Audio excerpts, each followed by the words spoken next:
मित्रांनो, ठिपक्यांची रांगोळी या मालिकेच्या आजच्या भागामध्ये शशांक अप्पूची माफी मागणार. अप्पू शशांककडे दुर्लक्ष करते आणि त्याचं बोलणं ऐकून घेत नाही, तर शशांक शांत बसतो. त्यानंतर एक एक करून सर्वजण अप्पूचं कौतुक करत असतात आणि आम्ही तुझ्याबद्दल खूपच वेगळा विचार केला, वाईट विचार केला, याबद्दल तिला सॉरी पण बोलत असतात आणि थँक्यूही बोलत असतात, कारण तिने सर्व परिस्थिती खूप छान प्रकारे हँडल केलेली असते. अप्पू कुकी गँगला सांगत असते की तुम्ही मला थँक्यू बोलू नका, मी काही एवढं केलं नाही.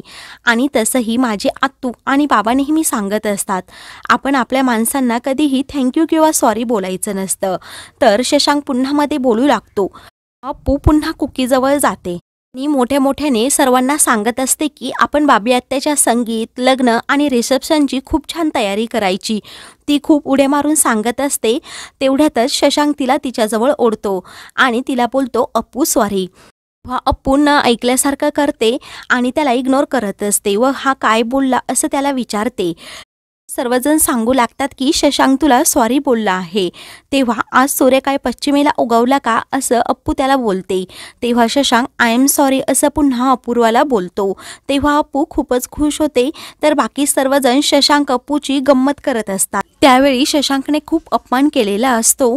तेव्हा सर्वजण बोलतात की आम्हाला आता ट्रीट पाहिजेच असं म्हणून सर्वजण शशांकभोवती नाचत असतात. तेव्हा शशांक सर्वांचा आरडाओरडा ऐकून सर्वांना सांगतो की मी ट्रीट द्यायला तयार आहे. तेव्हा सर्वजण खूपच खुश होतात. त्यानंतर अप्पू झोपायला बेडरूममध्ये येते. त्या पाठोपाठ शशांक पण येतो. अप्पू खूप लवकर आल्यामुळे शशांकला आश्चर्य वाटत असतं की आज दिवस कुठून उगवला, आज एवढ्या लवकर तुमच्या गँगने तुला कसं सोडलं. परंतु अप्पू त्याच्याबरोबर काही न बोलता मेसेज टाईप करते आणि शशांकला पाठवते की तू बाहेर झोपायला जा. तेव्हा शशांक बोलतो, आज आपण असंच मेसेजवर बोलायचं का. तेव्हा अप्पू पुन्हा रिप्लाय देते हो. तेव्हा ते दोघेही मेसेजवरच बोलत असतात. शशांक तिची खूपच गंमत करत असतो आणि तिला बोलतो, जर मी बाहेर झोपायला गेलो तर तुला हाताचा टेडी कोण करून देईल. तेव्हा अप्पू थोडी विचारात पडते. त्यानंतर ती स्वतःला पुन्हा सावरते आणि बाहेर झोपायला निघायचं असं त्याला चांगलीच सुनावते. शशांक खरंच का असं तिला विचारतो. तेव्हा अप्पू पुन्हा मेसेजवर हो असं बोलते आणि गुड बाय असं लिहिते. अप्पूचा मेसेज पाहून शशांक तिला बोलतो, ठीक आहे, जर तुला माफ करायचं नसेल तर मी बाहेरच जाऊन झोपतो. तेव्हा तो रागातच बाहेर झोपायला जातो. तर अप्पू पण झोपून घेते. बाहेर आल्यावर शशांक झोपलेला असतो आणि विचार करत असतो की अप्पूचं पण तसं बरोबर आहे. मी तिला सर्वांसमोर खूप काही बोललो आणि चांगलंच सुनावलं. तिचं पण तसं बरोबरच आहे, परंतु मी तिला सॉरी पण बोललो होतो तरीही तिने मला माफ केलं नाही असं म्हणून तो आतमध्ये डोकावत असतो.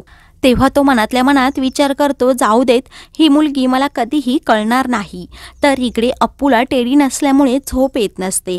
ती बेडवरून उठते आणि लाईट लावते. तिला पाणी प्यायचं असतं. तिला खूप तहान लागलेली असते, परंतु तांब्यामध्ये पाणीच नसतं. त्यामुळे ती बाहेर आणायला चाललेली असते. तेवढ्यातच जिन्यावरून जात असताना समोरून तिला अचानक काळी सावली दिसते. तेव्हा ती खूप घाबरते आणि तांब्या खाली फेकून देते. तो जिन्याने खाली जात असतो. त्याचा खूप मोठा आवाज झाल्यामुळे ती अजूनच घाबरते आणि शशांककडे पळू लागते. शशांक समोर उभा असतो. ती शशांकला जाऊन मिठी मारते. तिची बोबडीच वळलेली असते. तेव्हा शशांक घाबरतो आणि काय झालं विचारतो. तेव्हा अप्पू सांगू लागते की तिथे भूत आहे. तेव्हा शशांक तिच्यावर हसतो आणि तू भूताला खूप घाबरते का असं विचारतो. तेव्हा अप्पू हो बोलते. तेव्हा शशांक सांगतो, ठीक आहे, मी इथे बाहेर झोपतो, तू आतमध्ये जाऊन झोप म्हणजे आणि दरवाजा उघडा ठेव म्हणजे तुला भीती वाटणार नाही. अप्पू बोलते, मी आतमध्ये बेडरूममध्ये एकटी कधीही झोपू शकत नाही, तू चल माझ्या बरोबर.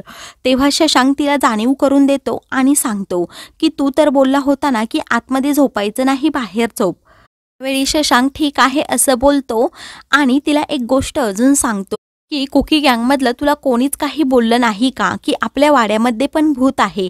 हे ऐकून अप्पू अजूनच घाबरते आणि शशांककडे डोळे वटारून पाहत असते. त्यावेळी अप्पू खूप मोठ्याने रडू लागते. शशांक तिला शांत करण्याचा प्रयत्न करतो आणि चल आपण दोघेही आतमध्ये जाऊयात असं बोलतो. असं म्हणून तो अप्पूला आतमध्ये घेऊन येतो. अप्पू शशांकच्या हाताला धरूनच बसलेली असते. तर शशांकने खोटं बोलल्यामुळे तेव्हा तो गालातल्या गालात थोडा हसत असतो. कारण त्याने अप्पूची चांगलीच फजिती केलेली असते आणि तिला चांगलंच घाबरवलेलं असतं। तर शशांक मुद्दाम पुन्हा तिला विचारू लागतो की तुला खरंच कोणी घरातील सांगितलं नाही का की आपल्या वाड्यामध्ये भूत आहे? तेव्हा अप्पू नाही बोलते। अप्पू खूप घाबरलेली असल्यामुळे शशांक तिला विचारतो तुला पाणी घेऊन येऊ का? तेव्हा अप्पू नाही बोलते आणि तू इथेच माझ्याजवळ बसून राहा असं सांगते।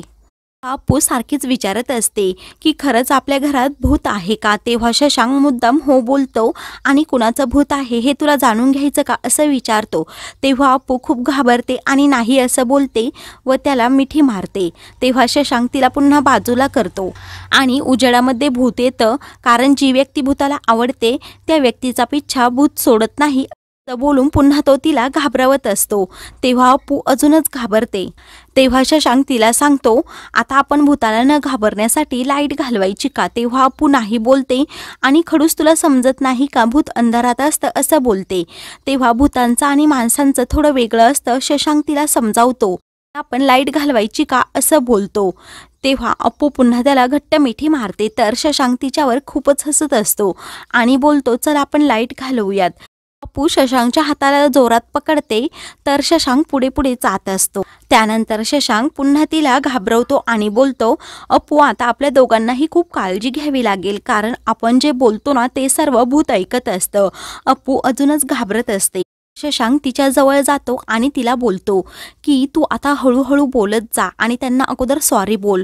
शशांकच्या म्हणण्याप्रमाणे अप्पू सर्व काही करत असते आणि मला भूताची स्टोरी सांग, ते भूत नक्की कोण आहे असं विचारत असते। तेव्हा शशांक तिला सांगू लागतो की खूप वर्षापूर्वी ह्या वाड्यामध्ये अगोदर एक मोठे गणितज्ञ राहत होते। त्यांना एक मुलगी पण होती। ते रोज नियमितपणे तिचा अभ्यास पण घ्यायचे। ते खूप हुशार होते।